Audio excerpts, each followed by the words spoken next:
de ce roi de rois, le Seigneur Jésus-Christ. Nous avons ainsi prié et demandé avec foi et confiance, croyant que tu nous as exaucés. Amen. Désormais, au sang de tout, désormais, est-ce qu'on peut chanter ainsi? Oh, désormais, nous te suivons pas à pas.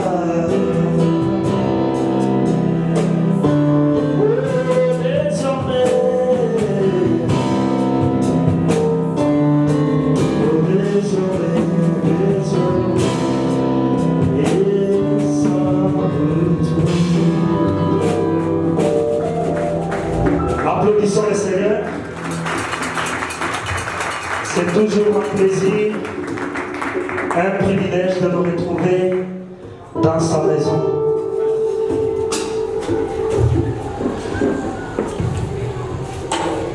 Nous allons prendre Jésus-Christ et ma sagesse, le numéro 16 dans Hosanna.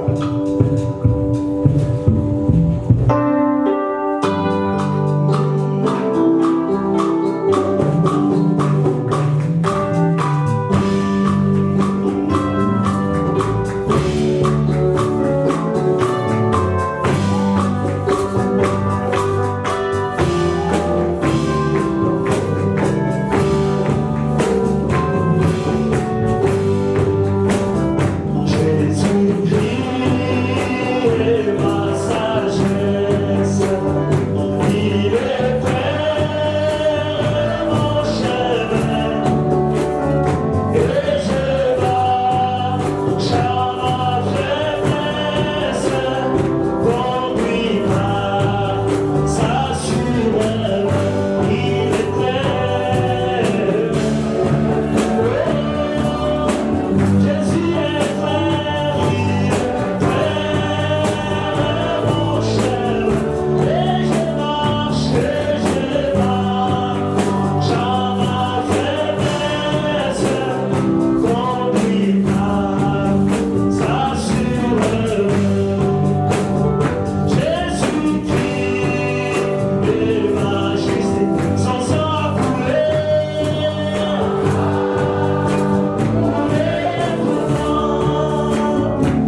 le Seigneur vous bénisse. Êtes-vous dans la joie de vous retrouver dans la maison du Seigneur? Ça a toujours été un sentiment partagé entre la joie et la peur quand je me tiens devant les enfants de Dieu. Je me réjouis d'être considéré par Dieu, de parler aux fils et aux filles du roi. Ça me fait la joie. Mais ça me fait peur, surtout parce qu'ils sont des personnes importantes. Je dois faire attention à ce que je dis. Je vous prie de prier pour moi pendant que je serai en train de parler. Surtout pendant tout le temps que je suis ici, que je sois toujours une bénédiction pour vous jusqu'à ce que je vais partir. Parfois, on ne dit pas de bonnes choses, pas en le voulant, mais parce que le Seigneur ne nous a pas aidés ou bien on ne s'est pas suffisamment abandonné. Je crois que la prière fait de bonnes choses pour nous. Nous allons lire dans Hébreu, au chapitre 9, du 1er au 9e verset. Nous irons encore dans Genèse, chapitre 3, verset 24.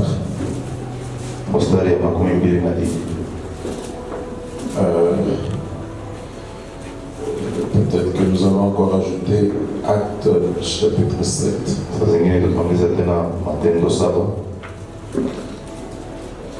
À partir du 44e verset.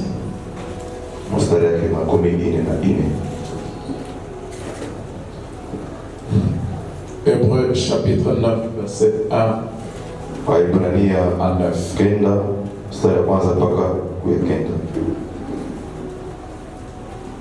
Arche.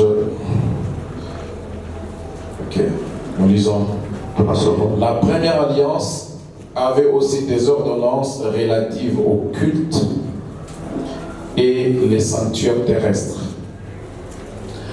Un tabernacle fut en effet construit dans la partie antérieure, appelée lieu saint, était le chandelier, la table, les pains de proposition. Derrière le second voile se trouvait la partie du tabernacle appelée le Saint des Saints, renfermant l'autel d'or pour les parfums, l'arche de l'Alliance, entièrement recouverte d'or. Il y avait dans l'arche un vase d'or contenant de la manne, la verge d'Aaron qui avait fleuri et les tables de l'Alliance. Au-dessus de l'arche étaient les chérubins de la gloire, couvrant de leur ombre les propitiatoires. Ce n'est pas le moment de parler en détail là-dessus. Or, ces choses étaient ainsi disposées. Les sacrificateurs qui font les services entrent en tout temps dans la première partie du tabernacle, et dans la seconde, le souverain sacrificateur seul entre une fois par an, non sans y porter du sang qu'il offre pour lui-même et pour les péchés du peuple. Le Saint-Esprit montrait par là que le chemin du lieu très saint n'était pas encore ouvert tant que le premier tabernacle subsistait. Alors, prenons Genèse, chapitre 3, verset 24. C'est ainsi qu'il chassa Adam et il mit à l'orient du jardin d'Éden les chérubins qui agitent une épée flamboyante pour garder le chemin de l'arbre de vie. Nous allons prier. Seigneur Jésus, nous venons devant toi. Nous avons besoin que tu puisses nous assister ce soir. Dispose nos cœurs pour que nous soyons réellement bénis dans ta présence. Au nom de Jésus-Christ. Ok. Donc, nous ajoutons tunaongeza Acte chapitre 7, Matendo 7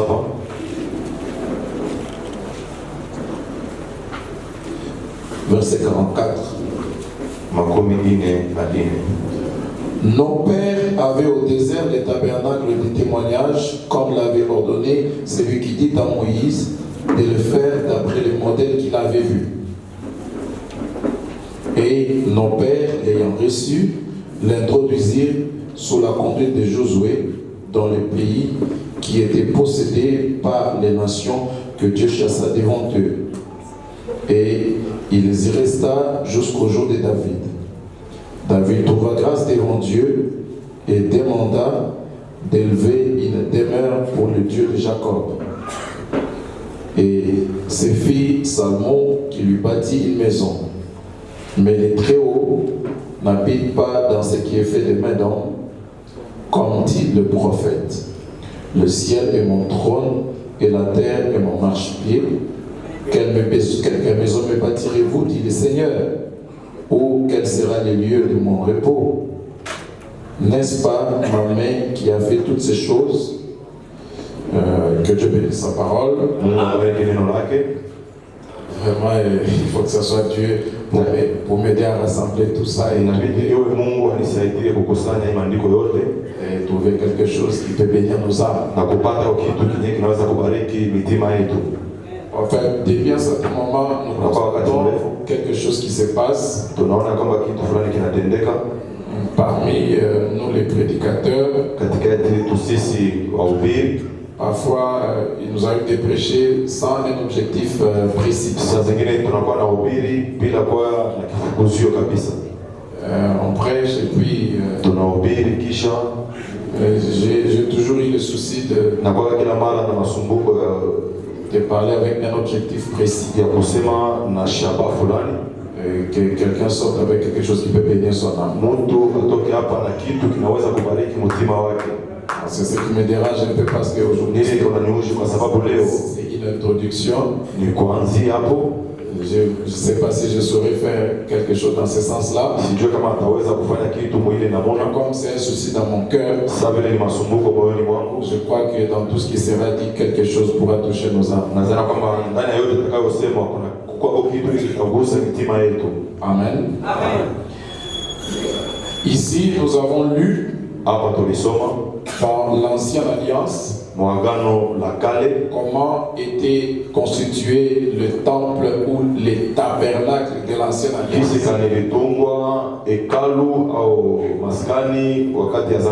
Vous constaterez avec moi ici quand on dit tabernacle, selon le langage biblique, les tabernacles n'avaient pas trois parties. Hekalu haikwake na vipande tatu hapana. Selon on a lu, kufuatana vile tulisoma, le tabernacle avait deux parties. Hekalu ilikuwa na vipande viwili. Mais le sanctuaire dans sa totalité c'était trois parties. Lakini kanisa jumla yayo ilikuwa na sehemu tatu. Donc l'une des parties c'était ce qu'on appelle, souvent l'interprète Achuluba dit Mbalanda. Mmoja ya sehemu ile wanaita mchiluba Véranda. Véranda. Les parvis extérieurs. Kiwanza kia nje. Quand j'entends les interprètes Achuluba, ils appellent ça Balanda. Interprète mchiluba wanasema véranda. C'est quelque chose du dehors là. Ni kintu kia nje. Mais la maison en soi, lakini nyumba yoyo c'est à l'intérieur. Ni ndani. Et même selon Paul, na hata kufuatana na Paulo, nous constatons que il ne cite que deux parties. Il dit un tabernacle fut en effet construit dans la partie antérieure, appelée, non, pas intérieure mais antérieure. Vous voyez, donc la première partie. Dans la partie antérieure, appelée lieu saint, était le chandelier, le tablé de la loi. Et le troisième verset, derrière le second voile, il y avait la partie du travail appelée Saint des Saints. Maintenant, il y a deux parties qui étaient cachées. Sasa kuna sehemu mbili kwenye qui kificho. constituaient un abri. C'était deux parties. Ndio ilikuwa ni nafasi ya Il y kufuchamia. a une partie qui n'était pas un abri, Kulikuwa sehemu moja ilikuwa nafasi ya qui kufuchamia. était à ciel ouvert. Ilikuwa inaonekana kwa mbele ya watu wote. Et les deux parties qui étaient abritées, Sasa ile masehemu mbili c'est ça qu'on appelait en soi tabernacle. ile wanaanza kuita Et hekalu. la partie non abritée, Sasa pahali pale pakuwa pa on kuficha appelait ça partie extérieure. Mais l'ensemble de tout ça, wingi ya ile yote. trois parties, c'était le sanctuaire. Sehemu tatu ilikuwa ni makutano. Alors, il y a des éléments qui sont cités là-bas. Humo wanatamu vitu On dit que dans la première partie qui était cachée, wanasema mwili kipande cha kwanza dans la kificho. totalité, ça fait la deuxième partie. Wingi yote inafanya sehemu ya pili. Il dit, Anasema cette partie s'appelait le Saint des Saints. mmoja yao iliitwa pahali Alors, si on patakatifu veut zaidi. citer les trois, Tukita ile on yote le parvis extérieur, tuna kiwanza le lieu kia saint pahali et patakatifu. les lieux très saints. Est-ce que c'est clair? Pahali patakatifu zaidi. Là, c'est pour le sanctuaire. Ile ni jua ya makutano.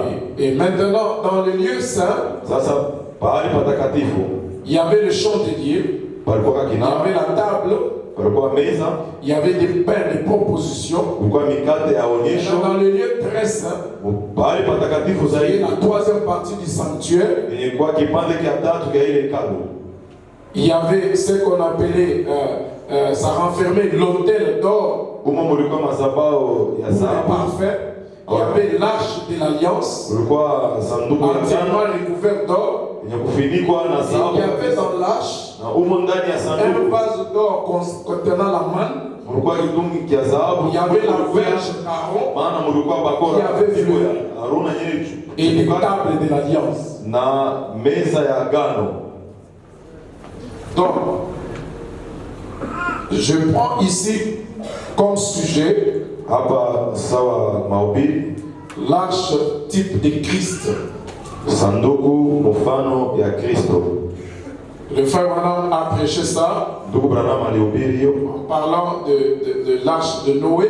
kusemezea juu ya sanduku ya Noa. Il a parlé aussi de la petite arche qui avait abrité Moïse. Alisemezea pia kale kasanduku kadogo Et il kalimficha a Musa. parlé aussi de l'arche de l'alliance. Akasemezea pia sanduku ya agano. Et je vais beaucoup me focaliser sur l'arche de l'alliance Hapa atasema zaidi juu ya sanduku ya agano, en parlant de ces trois parties du sanctuaire par rapport à nous. kusemezea juu ya hii vipande tatu vya hekalu kulinganishana nasi, Amen. Parce que là, c'était l'ombre. kwa sababu kule ilikuwa ni Pour kimvuli. voir en réalité aujourd'hui c'est quoi. Leo tuone muukweli ni nini, Et toutes ces histoires qui étaient dans l'arche, na vitu vyote vilikuwa ndani ya la sanduku. verge d'Aaron représente quoi? Fimbo ya Haruna inaonyesha nini? Le vase qui avait qui recouvert d'or, qui avait la manne cachée à l'intérieur. Mtungi ilikuwa Manne, là, c'était inafunikwa na quoi? dhahabu na mana ndani yayo. Ile mana La table yenyewe, de la loi là, c'était quoi? ile meza ya agano ya sheria ilikuwa ni nini? Et le couvercle de l'arche, Na kifiniko ya ile on sanduku appelait ça propitiatoire. walikuwa naita hiyo Et sur le meza ya rehema. couvercle, on avait placé deux chérubins.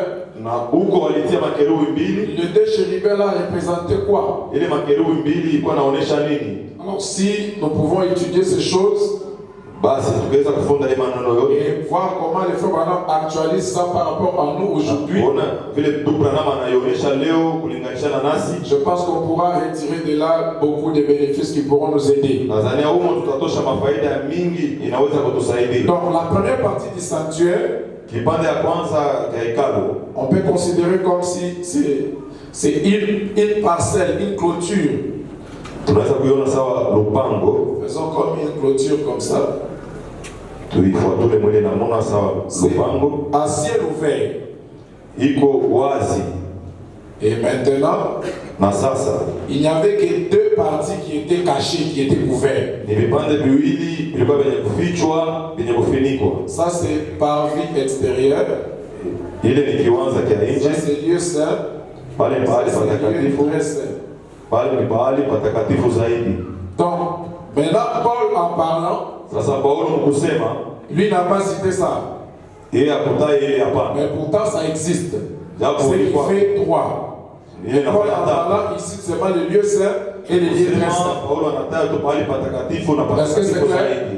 C'est ici qu'il y avait les chandeliers. Ni pale palikuwa S'il y kinara. avait la table sur laquelle il y avait les pains de proposition. Meza pale palikuwa mikate ya onyesho pale patakatifu. Maintenant, dans le lieu très saint, Sasa pahali patakatifu c'est zaidi là où il y avait l'arche de l'alliance. ni pale palikuwa agano, sanduku ya agano. Et nous constatons que dans l'arche de l'alliance, il y avait 3 éléments. Na tunaona kwamba ndani ya sanduku ya agano mulikuwa vitu tatu. Il y avait un vase recouvert d'or. Kulikuwa mtungi yenye kufinikwa na À dhahabu. l'intérieur, il y avait la manne qu'on appelait la manne cachée. Mule ndani mulikuwa mana wanaita mana yenye kufichwa. C'est quand la manne tombait, Wakati mana ilikuwa inaanguka, si elle dépassait ce jour-là, elle allait pourrir.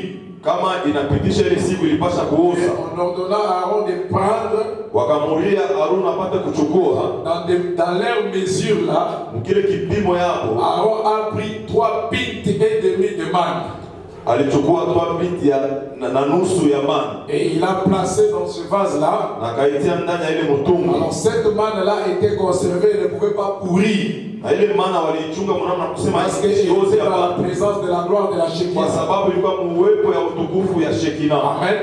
Et il y avait aussi la verge d'Aaron, Humo ndani mulikuwa pia fimbo ya Haruna, un bois sec, muti yenye mais kukauka. une fois placé dans la présence de la gloire de la Mara Shekinah, moja tu ilitiliwa cette muwepo ya verge a rebourgeonné.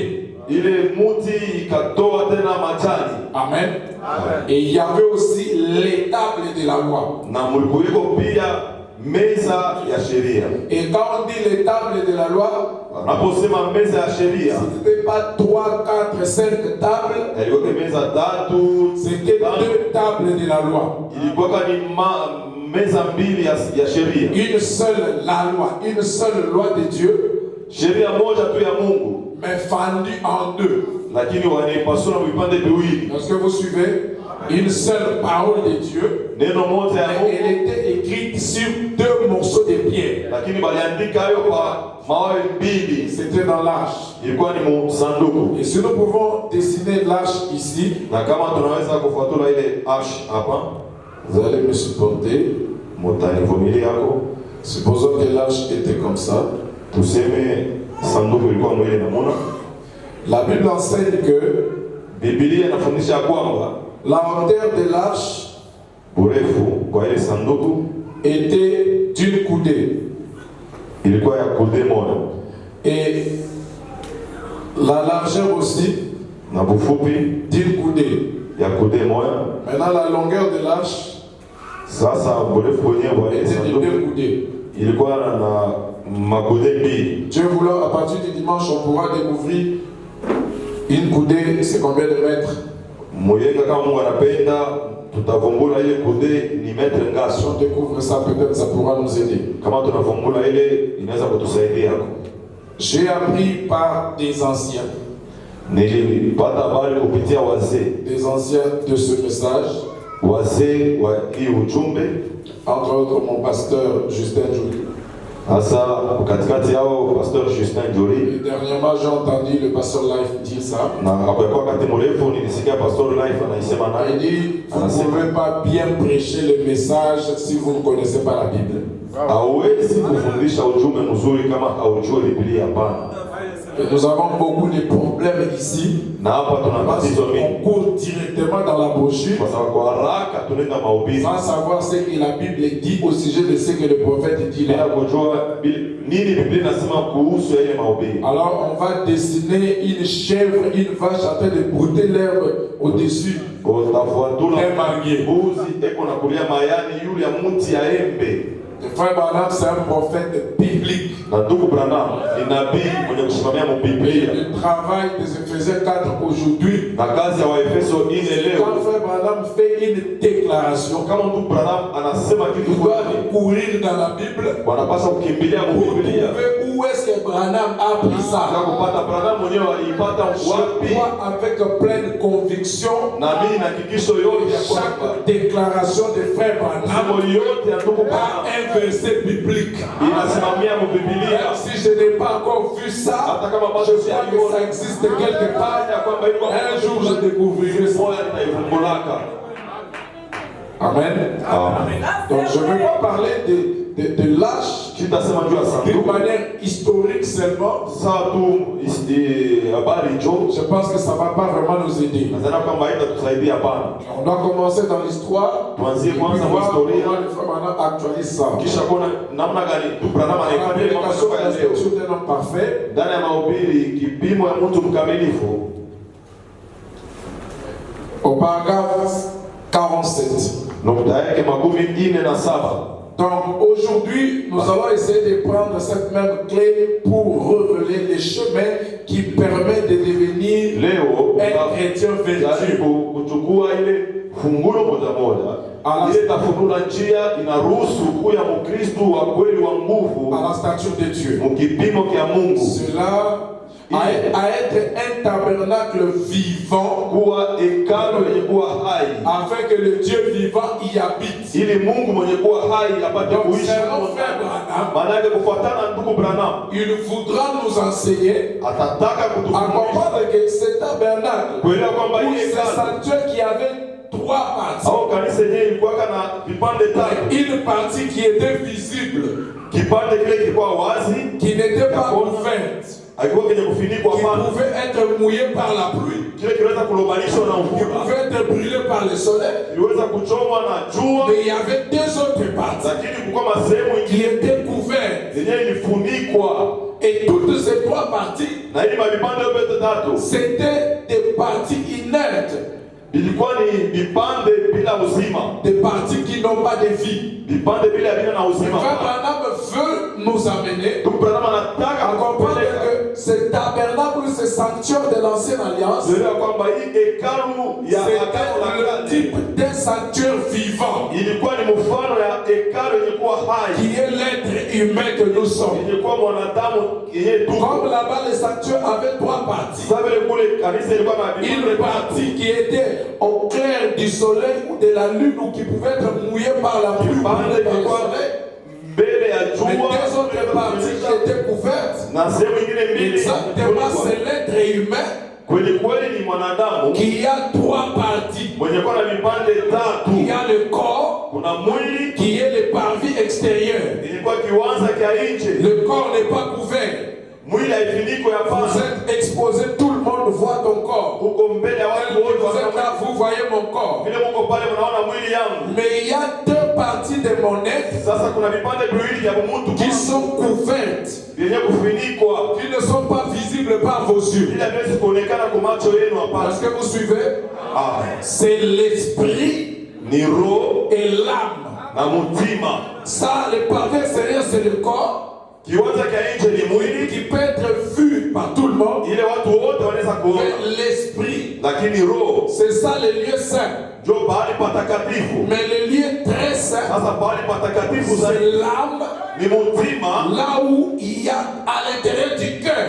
umo Frère Branham dit, ndani ya moyo. les scientifiques ont découvert que Wataalamu walivumbula dans kwamba l'âme de l'homme, ndani dans le ya cœur de l'homme, ndani ya moyo ya il y a mtu une petite espace vide, kuna kipande kimoja chenye là où il n'y a kwa pas du sang, umo kama là où il n'y a pas de l'air. umo muna Frère pepo. Branham dit, Na ndugu Branham anasema c'est là, ni umo dans le cœur là, ndani ya c'est moyo, l'espace vide là. ile basi yenye kwa C'est ça les demeures de Dieu. ndio penye kwa makao ya Mungu. Est-ce que vous suivez? Amen. Donc le parvis extérieur c'est le corps, Kiwanza kia nje ni le mwili, saint c'est l'esprit, pahali takatifu ni le roho, lieu très saint c'est l'âme. pahali patakatifu zaidi ni mutima. Et le corps humain Na mwili wa mtu a 5. ina milango tano, ina milango tano: La vue, kuona, le goût, kuonja, le toucher, kugusa, le goût kudoa, et l'odorat. kunusha. 5 sens. Milango tano.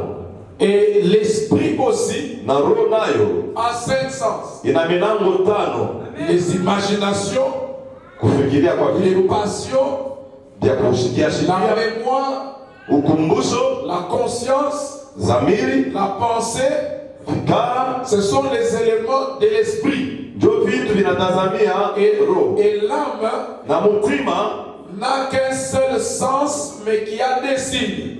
ina mlango moja tu, lakini ina alama mbili. L'âme n'a qu'un seul sens, mais qui a des signes. Ina mlango moja tu, Un lakini signe plus kuna alama yenye kwa un signe moins. na alama moja C'est le choix du libre arbitre. ni kuchagua kwa huru, Donc la possibilité namna de croire en Dieu.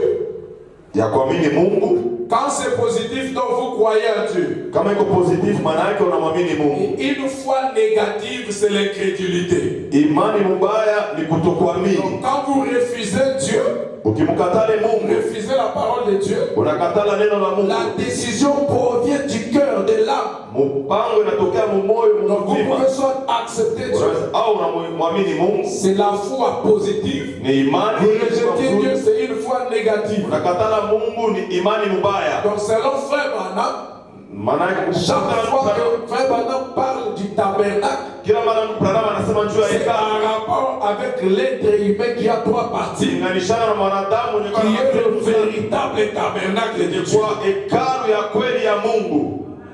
Jusque-là, c'est clair? Mpaka hapa iko wazi. Et on continue. Na tunaendelea. Alors, Frère Branham dit aujourd'hui, Branham nous anasema allons essayer de prendre cette même clé pour trouver le chemin qui permet de devenir un chrétien vertueux à la gloire de Dieu. njia inaruhusu C'est Mungu apate kuwa être Kristo wa un kweli, tabernacle vivant kuwa hekalu yenye kuwa hai, afin que le Dieu vivant y habite. ili Mungu mwenye kuwa hai apate kuishi huko ndani. Rappelez-vous, Kumbukeni, Dieu se révèle de trois manières. Mungu anajifunua namna tatu. Pour commencer, Kwa kuanzia hapo, il se révélait dans une colonne de feu. akajifunua katika nguzo la moto. Maintenant, dans l'ancienne alliance, Sasa mwagano la kale nous considérons que ça c'est l'arche. tunasema kwamba hii ni sanduku, Au-dessus de l'arche, yule ya sanduku. je vais essayer de dessiner, je ne saurais pas bien le faire. Tapima kufuatula, sitaweza kuifanya vizuri. Considérons que ça c'est un chérubin. Tuseme kwamba ule ni kerubi On considère un autre chérubin na ici. mwingine kerubi yuko kule. Ça c'est le propitiatoire. Ile ni meza ya rehema, Non, le kifiniko. propitiatoire c'est le couvercle. Kifiniko C'est un couvercle en or. ni kifiniko kya dhahabu, Et quand on tuait le sacrifice, na wakati wanaanza kuwa ile zabihu, on amenait du sang, on mettait ici au-dessus du propitiatoire. wanaanza kuleta damu, wanaitia pa kifiniko, Et l'éternel Dieu na Bwana Mungu n'habitait pas dans le parvis extérieur. akuwa anaishi mkiwanza Il kya nchi n'habitait hapa, pas dans les lieux saints, akuwa anaishi pahali mais il patakatifu, habitait dans les lieux très saints. lakini alikuwa anaishi pahali patakatifu zaidi, Et il descendait na alikuwa anashukaka au-dessus de l'arche, yule ya sanduku, entre les deux ailes de chérubins qui se rencontraient. kati ya ile mabawa mbili ya makerubi ilikuwa nakutana. Amen. Et là, à l'intérieur de l'arche, Na umo ndani ya il sanduku y avait le vase d'or, mulikuwa mtungi ya là où dhahabu, il y avait 3 pics et demi de manne. mule ndani mulikuwa La manne cachée. mana yenye kufichwa. Il y avait 2 tables de la loi. Palikuwa pale mawe mbili ya sheria, Et il y avait aussi la verge d'Aaron. palikuweko pia fimbo ya Haruna. Je vais essayer, je vais étudier ça pour vous pour revenir le dimanche. Taisema kwenu, tutarudilia hapo msiku ya enga. J'ose croire Napima kuamini que l'âge de l'alliance ne s'est pas assez courte. sanduku ile agano haikuwe Elle était assez longue, haikuwe mfupi, hapana, de ilikuwa sorte que mnamna kusema on pouvait faire entrer une verge dedans wanaweza kuingisha hapo fimbo mule et ndani une verge convient. na fimbo nenea. Et quand vous regardez, même dans les films de Moïse, Hata kama mnaangalia les mafilamu ya verges Musa, n'étaient pas d'espèces de bâtons courts comme ça. ile mafimbo haikuwe tuna miti tufupi C'était hapa, des longs bâtons. ilikuwa ni miti Il mirefu, faut avoir cette distance, cette longueur. inaweza kuwa na hii Et burefu. parfois, ça peut même dépasser la taille d'un homme court. Saa zingine inaweza kupita burefu ya mtu mfupi, Mais nous aimerions être sûrs de donner la vraie mesure. lakini tunapenda Mais kwa kuleta mesuri ya La mzuri. longueur ici Ile burefu était de 2 coudées. ilikuwa ya La makude mbili, longueur d'une coudée et demie. Voilà. na ile ilikuwa ni kude na nusu, Et la largeur aussi d'une coudée. na bufupi nabo bulikuwa kude Il y a moja. 3 éléments dans l'arche.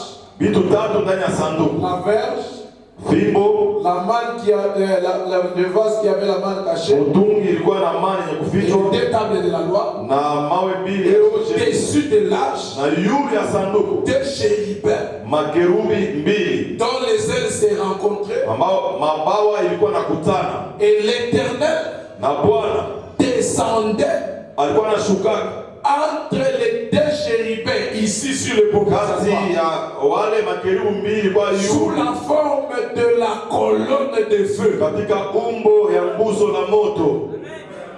C'était la demeure de l'Éternel. Ni ile ni kuwaka Si makao quelqu'un ya voulait Bwana. rencontrer l'Éternel, Kama mtu alipenda kukutana na il Mungu, devait traverser le parvis, traverser les lieux saints, arriver dans les lieux très saints, kufika pale au-dessus de l'arche. yule ya sanduku. Ah, ceci nous fera quelque chose le dimanche. Hii itatufanyisha kitu kimoja msiku ya yenga. Rappelez-vous, Kumbukeni, Dieu se révèle. Mungu anajifunula. Dieu se révèle de trois manières. Mungu anajifunula maneno Pour matatu. commencer, Kwa kuanzia, il s'est révélé dans une colonne de feu. akajifunula katika nguzo la La moto. fille appelée la paternité. Ile ikaitwa ubaba. Dieu au-dessus de nous, Mungu sous juu la yetu forme de la colonne de feu, et il apparaissait dans les lieux très saints, alikuwa anaonekana pale Au-dessus de l'arche. yule ya sanduku. au-dessus du propitiatoire, Juu ya ile entre les deux ailes de chérubins qui se rencontraient. mabawa mbili ya makerubi walikuwa nakutana. Et cela fut appelé la paternité. Na ile ikaitwa Oui, c'est ubaba. même Dieu Kisha ule s'est Mungu manifesté mmoja en Jésus-Christ. akajionyesha ndani ya Yesu Kristo, Il a formé un corps, akatunga mwili il a créé mmoja, ce corps. akaumba ule mwili. Vous voyez que Dieu Unaona kwamba Mungu aime habiter dans une maison qui a trois parties. anapenda kuishi ndani ya nyumba C'est yenye pourquoi vipande il tatu. avait représenté les trois parties là-bas. Akaonyesha Et ile après, il est venu dans Jésus, kisha yake akakwenda qui avait aussi trois parties. ule naye alikuwa na Il vipande avait un corps, alikuwa il na avait mwili, un esprit, il alikuwa na roho, avait une âme. alikuwa na mzima. Jésus était 100% un homme. Yesu alikuwa asilimia Si Jésus n'était pas un homme, kama Yesu hakuwa il ne pouvait pas être notre sauveur. hakuwezi kuwa Parce mwokozi que wetu selon hapa. la loi de la Kwa rédemption, sababu kufuatana na sheria ya un parent rédempteur uzazi mkombozi doit être un proche parent. anapaswa kuwa Il mzazi, doit être quelqu'un de ta famille. anapaswa kuwa mtu wa kuchamani. Un ange ne pouvait pas venir nous sauver. Hakuwezi kuja kutuokoa hapa. Dieu, en étant Dieu, ne pouvait pas venir nous sauver. Hakuwezi kuja Il kutuokoa allait hapa. briser sa propre loi. Anapaswa kuvunja Il sheria eût yake. fallu qu'un homme vienne racheter un homme, Kuja akomboe mtu mwingine. mais il y a trois lois. Lakini kuna Pour masheria être parent kadhaa. rédempteur, Kwa mzazi il mkombozi, faut être un homme riche. anapaswa kuwa mtu Il faut être un homme irréprochable. anapaswa kuwa mtu bila Il faut être de la même famille que l'homme. Alléluia, j'aime le message. Oh, napenda ujumbe. Dieu, c'était un homme juste. Ça, c'était pas. Il accomplissait la loi. Alikuwa Il anatimiza. était très riche. Alikuwa Il mtajiri avait sana. de quoi payer. La richesse pour sauver l'homme, ce n'était pas l'argent, c'était le sang. Ilikuwa ni Un sang innocent. Aucun être humain n'était prêt de verser son sang pour sauver les humains. Mais Dieu a tant aimé le monde qu'il a donné son fils unique. C'est Dieu qui avait de quoi payer. Mais la troisième chose, ça empêchait Dieu de nous sauver. Il fallait qu'il soit notre frère. Il fallait qu'il soit un homme. Alors Dieu a commencé à chercher qui devait accepter la parole. Il est allé chez Sarah. Sarah a douté. Frère Branham me dit, si Sarah avait la foi, c'est Sarah qui allait enfanter Jésus. Pourquoi? Parce que Elohim, quand il est venu chez Abraham, il parlait avec Abraham. L'Elohim qui était Abraham, c'était Jésus. Jésus dit, votre père Abraham a vu mon jour et il a désailli le jour. Elohim parlait avec Abraham. Il dit à Abraham, à cette même époque, je reviendrai et Sarah aura un fils. Alléluia. Selon Elohim, il devait revenir à cette même époque-là. Et quand il devait revenir, Sarah devait avoir un fils. Il devait revenir quand? Quand il reviendrait, Sarah aura un fils.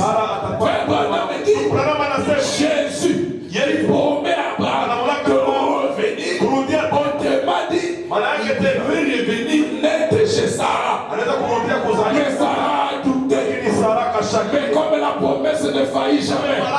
Une vierge concevra. Un jour, une jeune fille était allée puiser de l'eau avec une cruche sur la tête.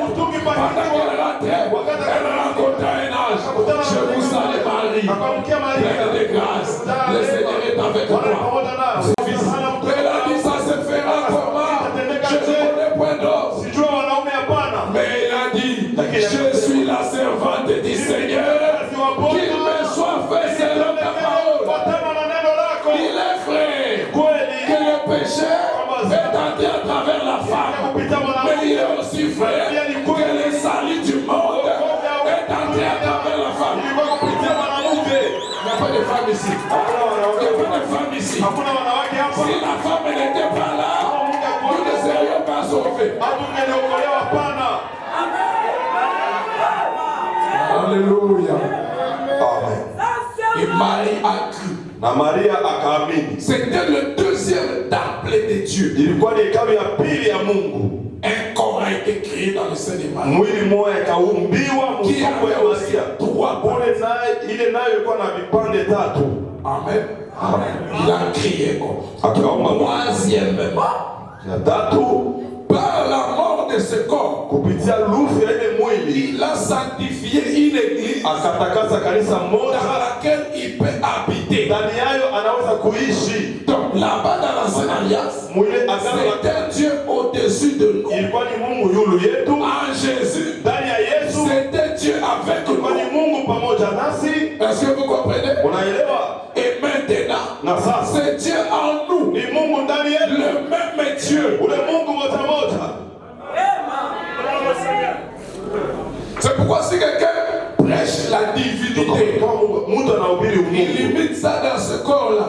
Il a prêché la vérité. Mais c'est une partie de la vérité.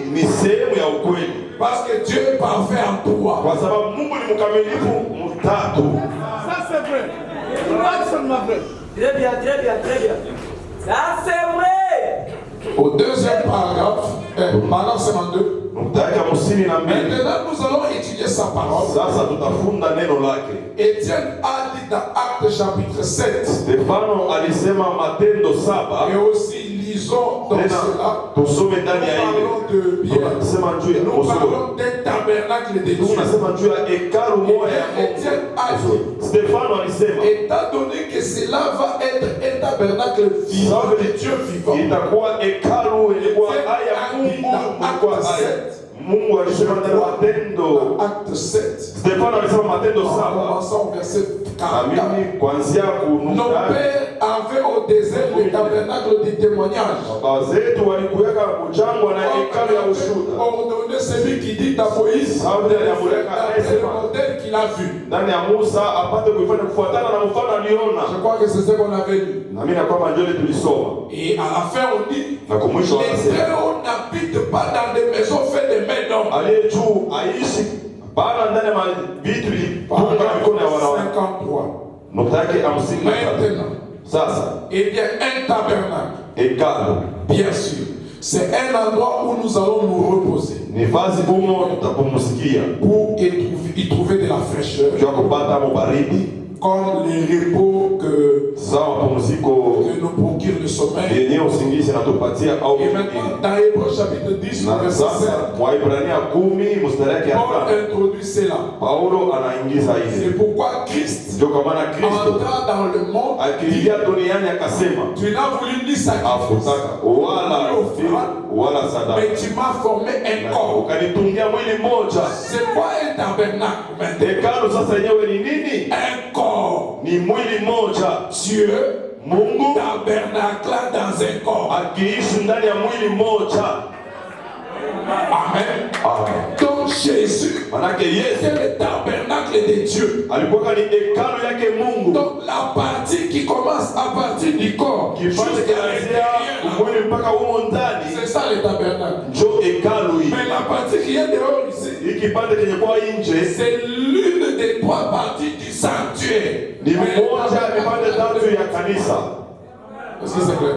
Iko wazi. Là on avait déjà lu. Ile tuko tucha kusoma. Maintenant nous allons prendre Chacun des éléments, Sasa tutachukua mmoja ya vile vitu vyenye kwa chacun ndani. des éléments Mmoja ya vile vitu de ce qui se trouve dans l'arche. vyenye kwa ndani ya sanduku. Parce que nous parlons sur l'arche type de Christ. Tuko nasema juu ya sanduku mfano ya Kristo. Dans la prédication, lettre audio à Levi, Ndani ya mahubiri barua yenye kusikilika kwa Levi, nous allons parler ici des tables de la loi. hapa tutasema juu ya meza ya sheria. Remarquez, Angalieni mzuri ce que Moïse a vu ici, kenye Musa alionaka pale c'est ce qui se trouvait au ciel, ni ile yenye ilikuwaka qu'il mbinguni a reproduit sur la terre. akaifanyulula hapa duniani. Or, dans Genèse au chapitre 3, Japo katika Mwanzo sura yake ya 3 au verset, là où nous avons le verset, mstari kule tulisoma vers combien? Verset 24. makumi mbili na La nne. Bible dit, Biblia inasema Dieu chassa Adam et Ève Mungu akafukuza Adam na Hawa et il plaça deux chérubins. na akatia pale makerubi mawili. Voilà, la Bible, là-bas, elle ne dit pas deux chérubins, il plaça des chérubins. Biblia iseme makerubi mbili, lakini akatia makerubi. Il n'a pas spécifié s'ils étaient combien. Akusema kwamba ilikuwa bungi fulani Et qui tenaient une épée, pas des épées. na walikuwa wenye kuchunga Ils mpanga étaient moja mbili, walikuwa wawili, Mais ils tenaient une épée lakini walikuwa wenye kuchukua mpanga moja pour empêcher l'homme juu ya kumzuiza mtu à venir toucher à l'arbre de la vie. asije kugusa kumuti wa uzima. Et si on retourne dans la Bible, Na tukirudia tena mu Biblia, la vie dont on dit là-bas, uzima ile wanasemezea pale, la vraie traduction kugeuza kuzuri serait pour empêcher l'homme ilikuwa ni juu ya de kuzuiza toucher à l'arbre du Zoé. asiguse kule muti ya Zoe, Parce que l'homme avait déjà une vie éphémère. kwa sababu mtu akasema na uzima ya mfupi. Mais la vie, l'arbre de la vie dont on parle, Mtu ya uzima ile c'est wanasemezea l'arbre de la vie éternelle. ni mtu ya uzima ya milele. L'homme avait déjà une vie, Mtu akasema na uzima mais qui devait finir quelque part, il devait mourir. ilipasa kumalizikia fasi fulani, alipasa kufa, Mais il y avait un arbre. lakini kulikuwa Dans kama le jardin de Dieu, il y avait deux arbres. mshamba la Edeni, L'arbre de la connaissance de bien et du mal, mti ya et uzima l'arbre de la vie. na mti ya Mais uzima. l'arbre de la vie là, Sasa ile mti ya le uzima Bible dit c'était Jésus. Branham anasema ilikuwa ni Yesu, C'était lui qui avait la vie ni éternelle. yeye ndiye alikuwa na uzima ya Maintenant, milele. tu as placé les chérubins. Mungu akatia makerubi Comme il avait dit, vile alisema, le jour où tu mangeras l'arbre de la connaissance du bien et du mal, tu ambao mourras. utakula mti ya kujua mema na L'homme mabaya. devait mourir. Mtu alipataka kufa, Et vous pouvez dire, na unaweza kusema j'ai lu la Bible, nilisoma Biblia et après qu'Adam ait mangé les fruits, bila kwamba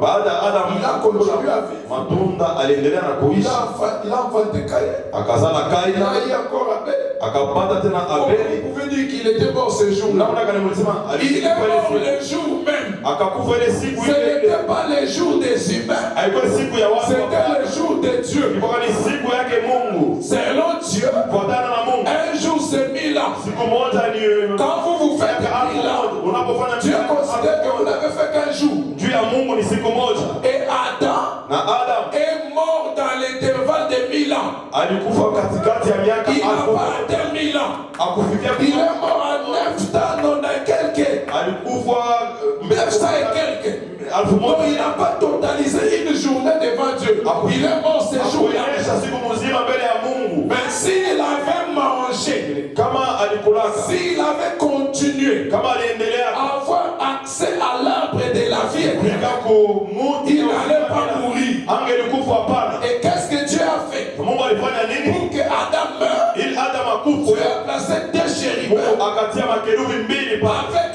une épée na mpanga moja pour empêcher l'homme juu ya kumuzuiza mwanadamu d'atteindre l'arbre de la vie éternelle. kumuti ya uzima ya milele. Remarquez que Angalieni mzuri ya kwamba le tabernacle que Moïse a construit, hekalu ilijengwa na il Musa, a pris modèle alichukua mfano sur ce qui se trouvait au ciel. juu ya ile ilikuwaka mbinguni.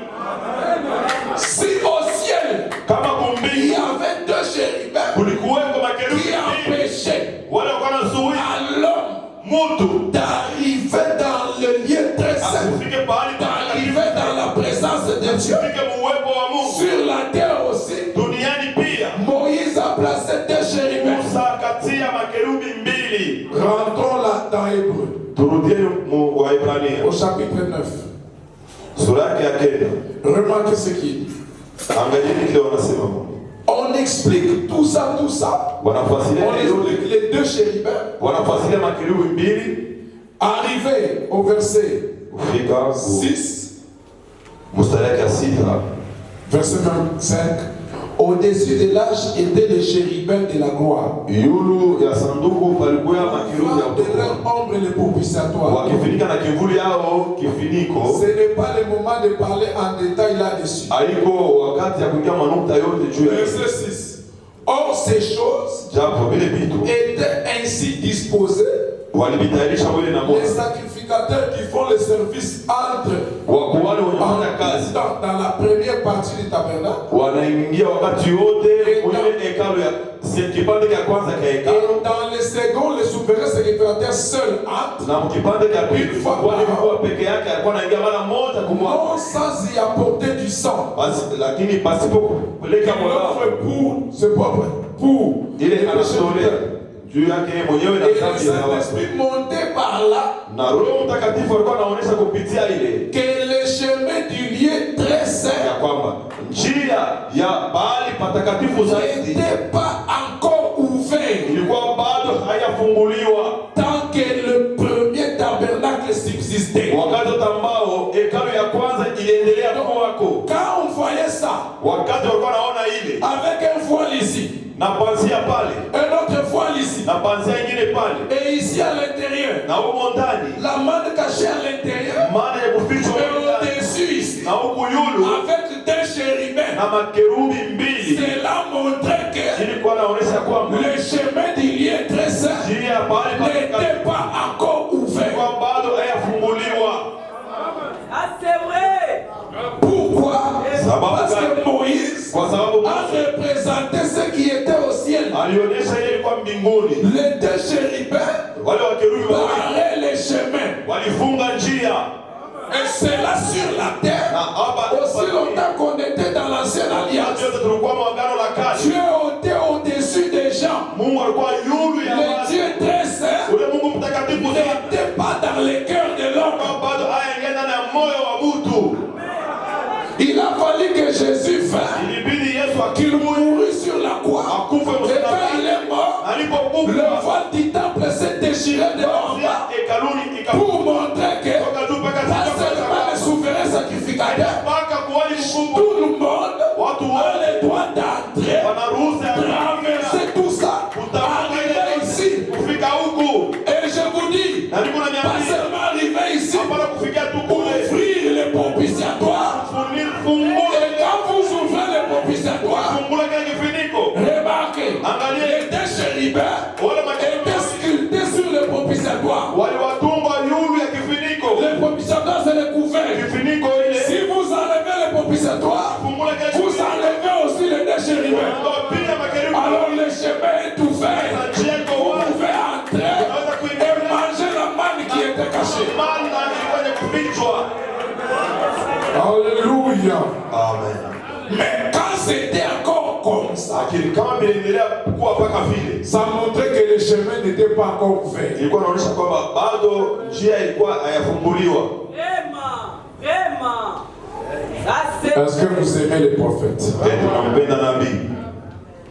Lisons Frère Branham. Tusomeni ndugu Branham. Mais remarquez une chose. Sasa angalieni mzuri kitu kimoja. Là-bas, les deux chérubins Huko wale qui wakerubi barraient les chemins, walikuwa wenye kufunga ils njia, avaient une épée à la main. walikuwa na mpanga mkononi. Vrai ou faux? Ni kweli au bongo? Même ici, Lakini hapa ils n'ont pas d'épée. hawana na mpanga hapa. Donc nous devons chercher l'épée quelque part. Sasa tunapaswa kutafuta mpanga pale. L'épée doit être là. Mpanga inapaswa Parce kuwa que pale. c'est signe ici. Kwa sababu hii alama Montre que le chemin est barré. inaonyesha kwamba njia imefungwa. Là-bas dans le jardin d'Éden, Kule kusema la Edeni qui est le type du ciel, yenye kwa mfano ya mbingu, vrai ou faux? ni kweli au bongo? Moïse a copié là-bas. Musa Là-bas, les alifika deux chérubins avaient l'épée kule makerubi mbili kwa kana pour barrer le chemin. juu ya kufunga Et njia. Paul dit, Na Paulo anasema le tabernacle sur la terre, dans l'ancienne alliance, mwagano la kale montre que le chemin est barré. barrés. Naona kama njia Et ceux qui imefungwa. barrent les chemins, Na wenye ce kufunga sont les deux chérubins. ni makerubi Mais mawili. là-bas, ils avaient l'épée. Ni kule walikuwa na Mais ici, on ne voit pas l'épée. Lakini hapa tuone mpanga. L'épée est où? Mpanga iko wapi? L'épée doit être ici quelque part. Mpanga inapaswa kuya mavazi moja. Alléluia. Amen. Vraiment. Falana bwana malo. Ilibidi Branham apate kuwe. Lettre audio à Levi. Barua kwa ndugu Levi. Paragraphe 38. Nukta yake 38. Nous parlons d'une épée Juu ya mpanga moja à double tranchant. na makali ngambo yote mbili. L'épée n'a pas un seul tranchant. Mpanga haina makali ngambo moja hapana. Et comme ça. Mpanga iko vile. Mais le tranchant est des deux côtés. Sasa makali iko ngambo yote mbili. Mais c'est une épée. Lakini ni mpanga moja. Mais qui a double tranchant. Lakini makali ngambo yote mbili.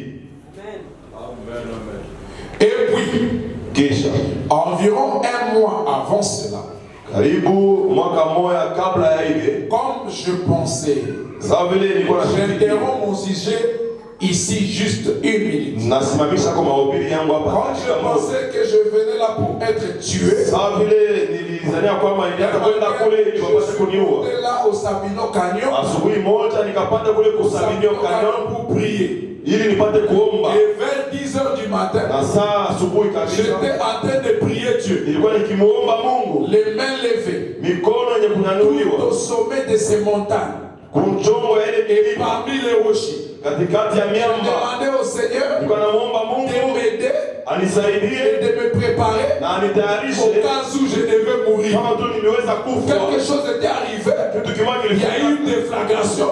Et le frère Branham avait peur. Na ndugu Branham Il pensait qu'il akaogopa. allait mourir. Alizania kwamba alianza Prier avec kuwa les mains naomba levées. na mikono yenye Seigneur, kunyanyuliwa. prépare-moi. Bwana unisaidie Que je sois prêt à affronter la mort. niwe tayari kupambana na rufu. Et tout à coup, Na kwa rafla quelque chose a été ma main. kitu kimoja Et kikakongea. je regardais dans ma main. Na nikaangalia mkononi mwangu. Je tenais une épée. Nilikuwa mwenye kupamba mpanga moja. Elle était, elle avait un manche de perles Na kia kubambia hapo kilikuwa kia lulu. et une garde au bout de cela.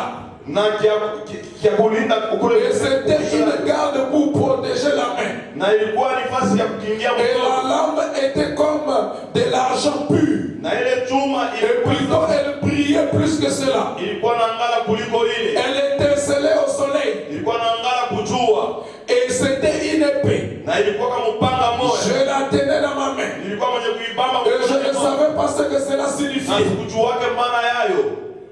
Aujourd'hui, on va savoir l'épée du roi, c'est quoi. Leo tutajua mpanga ya mfalme ni nini. Nous aimons ces choses. Tunapendaka Mais nous bibi. ne prenons pas le temps Lakini hatuchuake de wakati savoir qu'est-ce que ça signifie. ya kujua ina maana gani. Cette épée-là, quand Branham l'a reçue, Ile mpanga wakati Branham après, elle est partie où? kisha yake ikaenda wapi?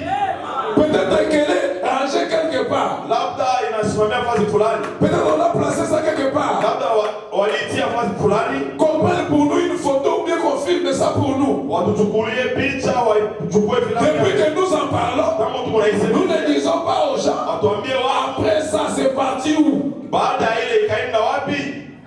Et ça représente quoi? Na inamaanisha nini? Aujourd'hui, Leo Branham n'est plus. Branham haiko Cette tena. épée-là qui était tombée dans sa main au Sabino Canyon, c'était quoi?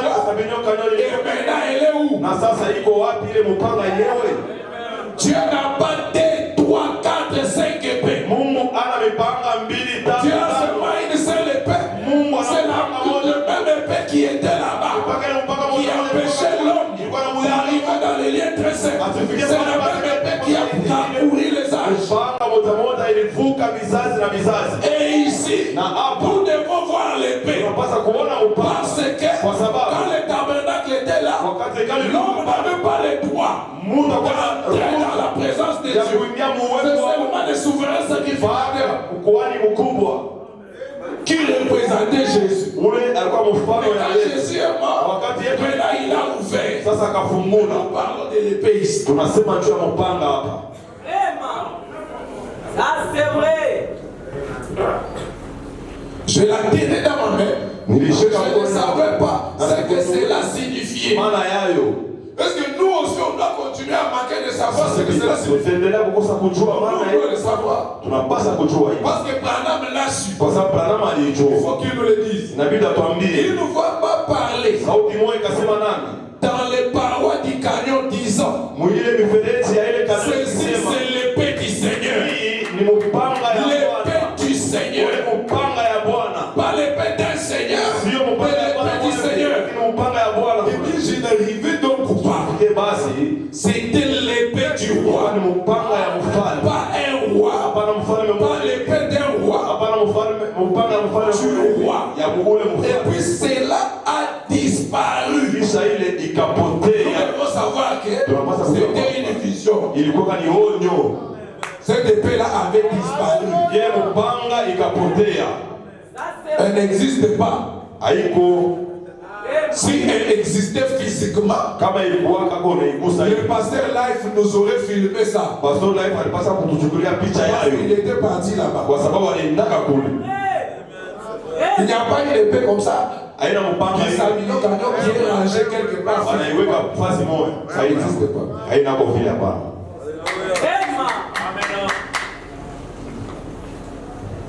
Amen.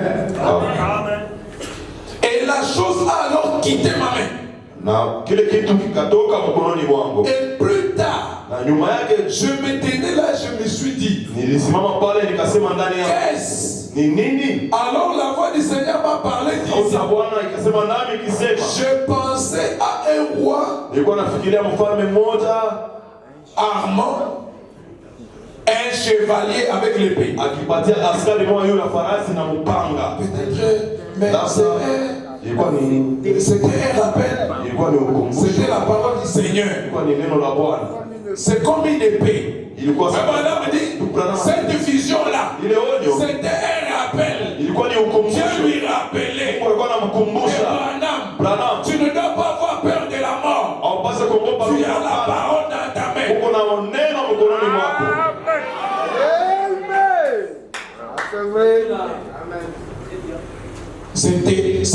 C'était comme une épée. Vous Ilikuwa voyez, sawa mpanga, mnaona? dans Apocalypse, ou plutôt, Katika Ufunuo Aula.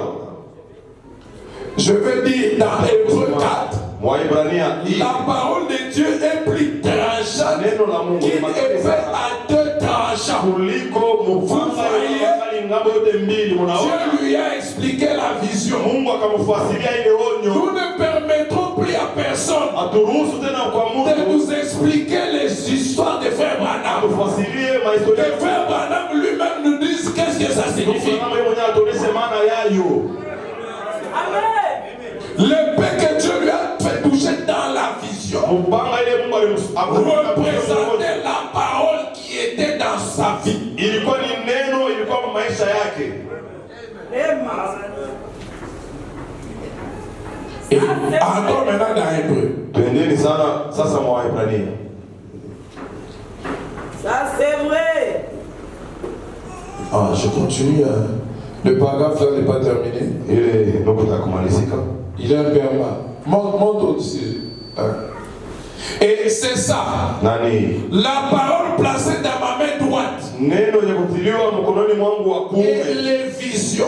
na Si maono. je pouvais vous les raconter, Kama niweza kuwafasilia nayo, seraient innombrables. ingelikuwa Elles mingi ont kabisa. toujours été la parole. Kama mara ya maono inakuwa mpaka neno Tous les temps. wakati Parce wote. que chaque vision Karibu kila onyo rapporte inalinganisha au fait de tenir cette parole. namna ya kushika hii neno. Comprenez? Naelewa. Dans l'épée du roi, Mpanga ya mfalme. L'épée qui était là. Mpanga yenyewe C'est la hapo parole. ni neno. Maintenant, Hébreu, Sasa Waebrania chapitre 4, verset 12. ine, Quand la parole de Dieu est vivante, kwa maana neno la Mungu elle est ni hai, efficace, ni ya plus Mungu tranchante qu'il ne peut que tocar makali les tranchants, sana kuliko mpanga yoyote yenye makali ngambo yote mbili, jusqu'à partager âme et esprit. mpaka kukabula mutima na roho. Elle juge les sentiments et les pensées du cœur. Inaamua mania na fikra za moyo. Apocalypse chapitre 1, verset 6. Ufunuo sura ya kwanza Il 6. avait dans sa main droite Alikuwaka na mkononi mwake kume et nyota de saba sa bouche na tokea kinywa chake sortait une épée aiguë kulikuwa mpanga à deux moja tranchants. na makali Et son yote mbili visage était comme le soleil na uso wake kama lorsqu'il brille jua dans sa force. wakati na ngala mu nguvu yake. La Bible dit dans Apocalypse Anasema mu Ufunuo que de la bouche de Dieu tokea mu kinywa cha Mungu sortait une épée. kulikuwa na tokea mu Et Hébreux chapitre 4 verset 12 dit la parole de Dieu. La parole sort de la bouche vers au fond. La parole de Dieu est comme une épée à double tranchant. Donc l'épée qui sort de la bouche de Dieu, c'est la parole, mais qui a double tranchant. Oh, ici dans notre tableau, ici là où il y avait les deux chérubins, les deux chérubins étaient au-dessus. Et leur épée était cachée dans l'arche. C'était la parole de Dieu. À l'époque, la parole de Dieu, c'était la loi. Pourquoi Dieu n'a pas donné une seule table de la loi? Pourquoi il a seulement divisé ça en deux? Dieu n'était pas fou. Il savait qu'au dernier âge, un prophète viendrait pour donner naissance à ceci. Il pouvait mettre pour les 10 lois sur une pierre. Mais il a divisé 2 pierres, mais d'une seule loi. Les tables de la loi. L'épée, une seule épée, mais qui a double tranchant. Donc ici, dans l'ancienne alliance, dans l'âge, les tables de la loi, c'était ça la parole. C'était ça l'épée à double tranchant. Et les deux chérubins étaient là. Et cela empêchait l'homme d'entrer dans la présence de Dieu. Ça, c'est vrai. Alléluia. Amen. Est-ce que c'est clair? Il reste 10 minutes. 5. 5. Ça c'est terminé, on arrête. Vous avez compris? Donc ça c'est vraiment la scène. Qu'est-ce qui se passe quand l'homme a brisé la relation avec Dieu? Dieu a commencé à essayer de se rapprocher de l'homme. Là-bas dans les jardins, il a déjà tué un agneau. Il a pris la peau, il a revêtu Adam et Ève. Il continue à essayer de se rapprocher de l'homme. C'est pourquoi il a créé un tabernacle sur la terre pour essayer de se rapprocher à l'homme. Mais les chérubins étaient toujours là. L'épée était toujours là. Si l'homme voyait Dieu dans l'ancienne alliance, il disait je veux mourir. À l'époque où voir Dieu c'était la mort. Mais aujourd'hui, manquer de voir Dieu c'est la mort. La vie aujourd'hui c'est voir Dieu. Mais aujourd'hui encore, Dieu existe, mais il est toujours froid, il est derrière la peau. Dieu est habitué de se cacher derrière la peau. Là-bas c'était derrière la peau.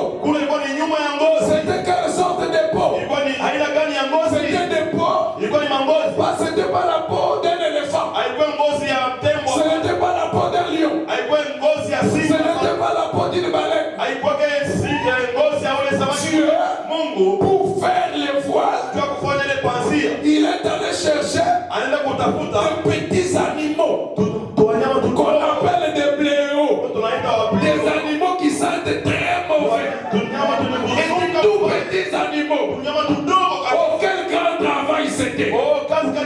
Mais Dieu a pris des petits animaux comme ça qui sentaient très mauvais. Dieu est allé les choisir. Il a enlevé la peau.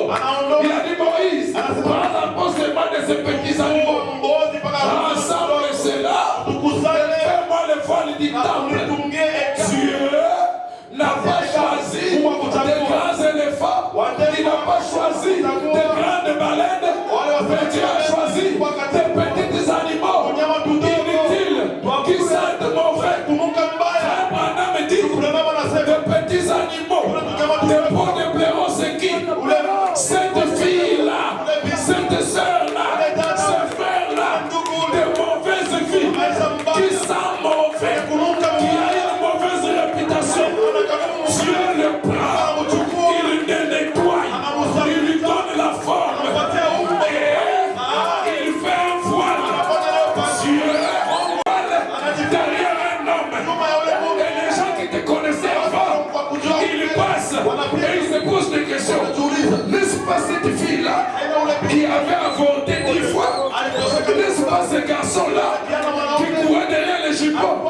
Oui, c'est toujours lui. Mais Dieu l'a pris. Il l'a fait passer par un processus. Dieu l'a nettoyé. Dieu a recouvert des peaux. Dieu a morphé. Aujourd'hui, Dieu est caché derrière des peaux. La colonne de fer est voilée derrière la peau. Oui, monsieur. J'ai, pour nos personnels, voilé cette colonne de fer à bois depuis toutes ces années. Et je vous pose la question, ce soir, cette colonne de fer qui était là-bas, qui était à Branham, elle est où? Vous êtes le temple de Dieu. Vous êtes le tabernacle vivant de Dieu. Vous n'êtes pas ici dehors. Vous n'êtes pas ici. Mais je vous informe que vous êtes ici. Pas dehors ici. Je vous avais enlevé les couverts. Vous êtes entrés dans l'arche. Parce que l'arche est tellement grande qu'un homme comme moi, je peux entrer dedans et me coucher. C'était vraiment grand. On parlera de ces choses. La main cachée, c'est quoi? Parce que les deux chérubins avec l'épée, les deux chérubins avec les tables de la loi empêchaient l'homme à toucher à l'arbre de la vie. L'arbre de la vie doit être ici. Quel est l'arbre de vie ici? Que les chérubins ont déjà en tenant dans leurs mains la table de la loi, en tenant dans leurs mains l'épée à double tranchant, en tenant dans leurs mains la parole, la loi qui était sur des tables. Il protégeait quoi? Il protégeait l'arbre de la vie. L'arbre de la vie est ici.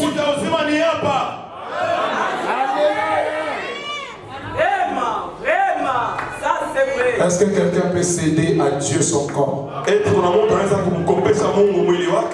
est capable de donner la valeur à ton corps. Oh, je vais raconter des histoires pour terminer. La première histoire, c'est l'histoire d'un pécheur. C'était Pierre qui a péché toute la nuit. C'est un peu même frère. Il arrivé à un certain moment, Jésus avait besoin d'une barque. Jésus n'avait pas de chair.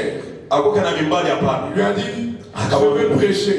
Alors Pierre a dit, je te cède ma barque. Jésus est entré dans la barque.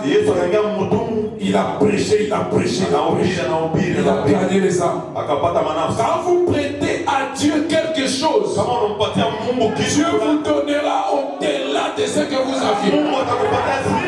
Tout ce que vous avez, que ce soit l'argent, que ce soit la voiture, que ce soit quoi, que ce soit votre corps. Je vous dis la vérité. Un être humain normal, même s'il n'est rien, même s'il n'a pas beaucoup étudié, même s'il se prend, il se donne à Dieu, Dieu peut lui donner de la valeur. Plus que des ministres de ce monde. Je vous dis des choses que je connais. Quelles études Life a faites? Quelle étude a-t-il faite? Toutes ces grandes personnes que nous voyons dans les messages, il y a un secret dans le fait de s'abandonner entre les mains de Dieu. Ce que tu cherches dans le monde là, Dieu peut te donner 100 000 fois. Pas seulement ta mauvaise vie, ta vie qui sent mauvaise. Toi jeune homme, toi jeune fille, toi papa, toi maman, dis oh Seigneur, je suis une peau de blaireau, je suis blaireau, je me donne entre les mains.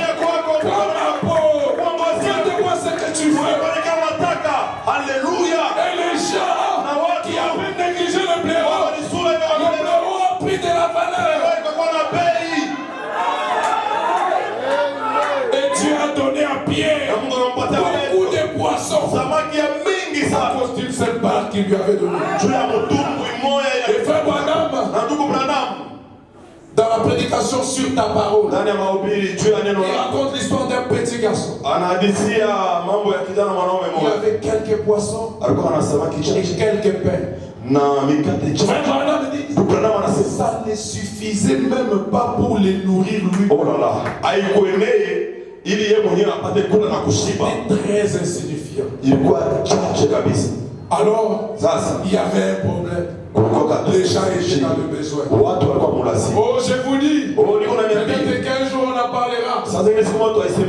Le mystère de l'incapacité de Dieu. Dieu est incapable d'agir. Aussi longtemps qu'il n'a pas trouvé quelqu'un qui peut lui faire confiance. Dieu souffre. Même ce soir, Dieu peut faire n'importe quoi. Mais avant qu'il le fasse, il a besoin de ne faire qu'une seule personne qui peut lui faire confiance. Alors ces garçons-là, avec les pains de poissons et de pain, ça ne pouvait pas l'aider lui-même. Par conséquent, ça pouvait aider personne. Mais il s'est approché auprès de Jésus.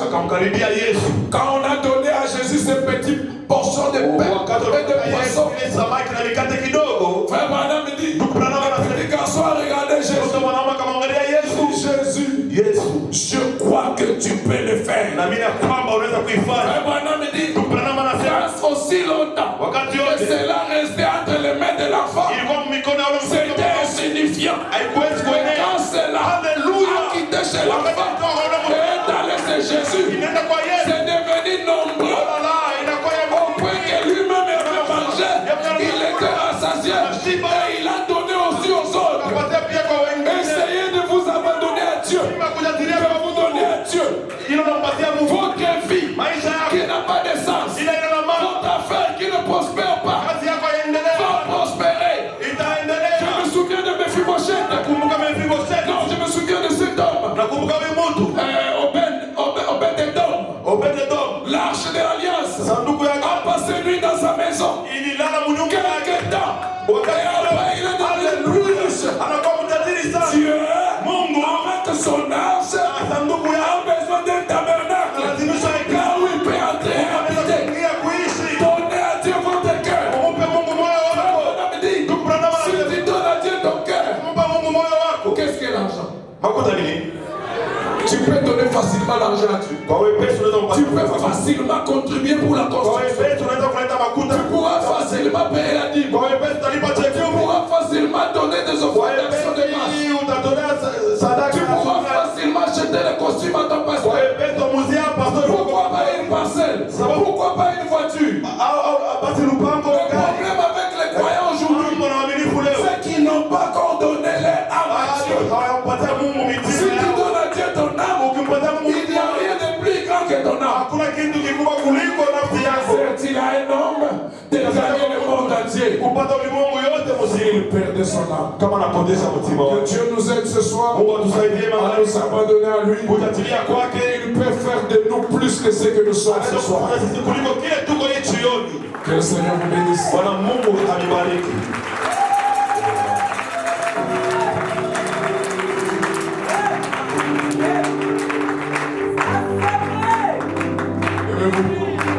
L'éternel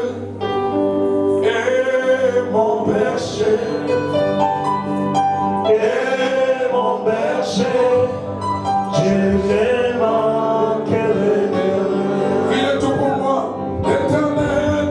L'éternel, est mon berger,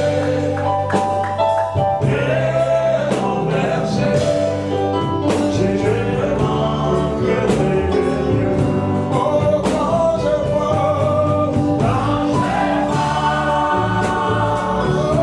Dans la vallée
Nous allons suivre la prière.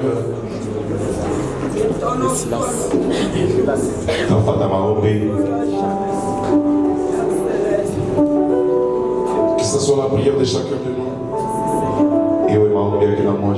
Nous voulons vraiment devenir l'arche. Cette arche de l'alliance. Toutes ces histoires sont en toi. Comment le chérubin va prendre l'épée? Parce que l'épée qui devait t'empêcher d'atteindre Dieu, toi tu l'as avalé.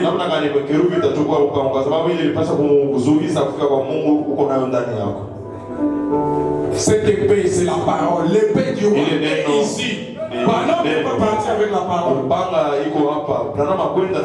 Que cela est censé être en nous.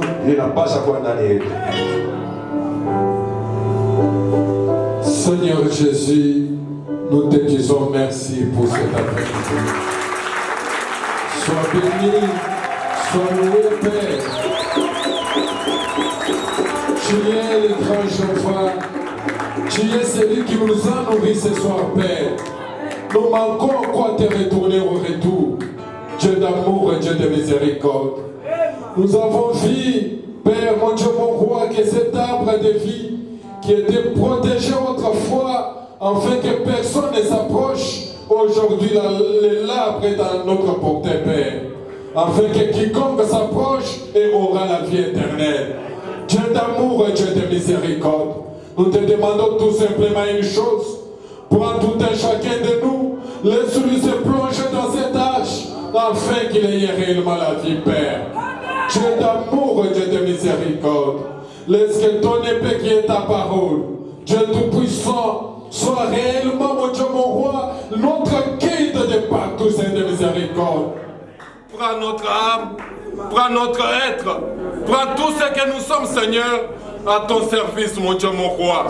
Parce que la Bible dit que toi, tu peux utiliser que ce qui t'est consacré. C'est pourquoi nous consacrons notre corps, notre esprit, notre âme, tout ce que nous sommes entre tes saintes mains.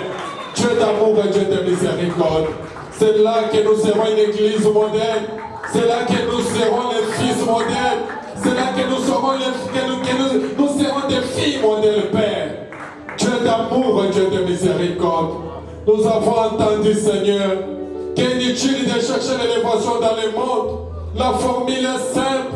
Une fois que nous donnons ton âme à toi, toi tu nous accorderas l'élévation. Dieu d'amour et Dieu de miséricorde. Laisse que ça soit ainsi, Père. Et pour cet après-midi, oh Dieu, bénis la phrase que tu as utilisée, Seigneur. C'est un homme en parlant, il a perdu l'eau et le sang. C'est un homme en parlant, il s'est promené, il est fatigué, Père. Mais à ce temps de la fin, tu es celui qui s'est manifesté avec les 7 noms composés de Jéhovah. Parmi lesquels tu es le El Shaddai, l'Éternel qui a des mamelles pour réconforter ses serviteurs. Réconforte-lui, Seigneur Jésus. Est-ce que lorsqu'il sera encore à genoux, en train de prier, de demander quelque chose, que du haut des cieux, que toi tu lui accordes, Père. Lorsqu'il sera en train de méditer, Seigneur, pour qu'à la prochaine qu'il sera encore derrière cette chair, laisse que tu l'utilises davantage et qu'il soit encore une bénédiction pour nous. Mon Dieu, mon roi, nous remettons aussi notre pasteur qui est très loin de sainte main, Seigneur. Protège-lui jusqu'au jour de son retour. Nous remettons les diacres, les administrateurs, chaque office dans cette église, nous remettons ta sainte main, Père. Bénis les hommes, bénis les femmes. Maintenant que nous allons reprendre le chemin de retour, il est dit dans ta parole que l'ange du Seigneur campe autour de ceux qui le craignent. Que ton ange campe à côté de tout et chacun de nous. Dieu reste Père, reçois l'honneur, reçois la puissance, reçois les acclamations, reçois les cris de joie. Tu es le jour majeur, c'est le jour mon enfant. Ton nom c'est le Seigneur Jésus-Christ. Merci Père. Merci Papa. Nous avons prié au nom de Jésus-Christ. Amen. Amen.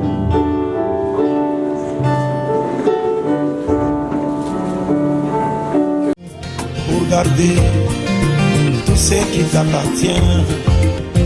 Oh, non, non, non, je ne veux pas. Je je n'en veux pas. Je n'en veux pas. Non, non, non. Je n'en veux pas. Non, non, Non, non, je n'en veux pas. non, non, non, non, non.